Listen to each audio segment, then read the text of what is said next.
خب دوستان عزیز، بریم سراغ 120 ثانیه با ایمیل های شما.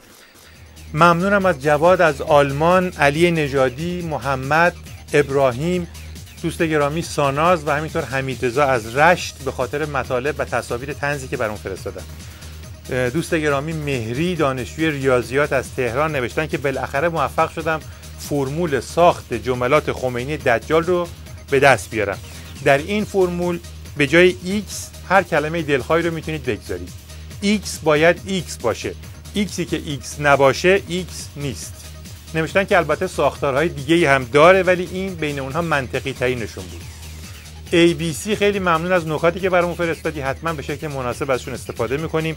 مسعود از برکلی کالیفرنیا نوشته که 1-2 ماه پیش میگفتم حقش بود تو نظام آخوندی یک مدال تمکین به این سبزدی رضایی میدادن. بدبخت بیچاره، هر کی دیگه جای این بود ممکن بود وقتی این بارم رئیس جمهور نشد روی خامنه‌ای اسید بپاشه، ولی الان میبینم که تو مجمع تشخیص مصلحت و 3-4 جای دیگه تو نظام بدتر از این دارن با خامنه‌ای میکنن.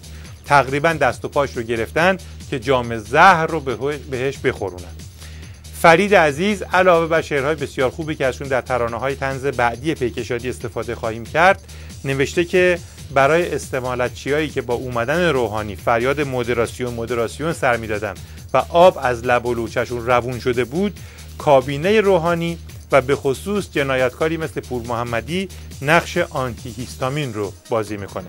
دوست گرامی پاتریس مطلبی که در مورد زنان رژیمی در مجلس آخوندی فرستاده بودید به دستمون رسید، خیلی ممنون. در مورد اون فیلم خوبی هم که اشاره کرده بودین، این فیلم رو در اختیار داریم و قبلا از سیمای آزادی پخش شده. محسن از 8 پر نوشته که یه بسیجی میخواست مین خنثی کنه، گوشاشو میگرفت که نشنوه، پاشو میذاش رو مین. محسن جان مدل‌های دیگه‌شون هم هست که این به نسبت اونها باهوش و حواسه. تو فرصت‌های دیگه راجع به اونها بیشتر صحبت می‌کنیم.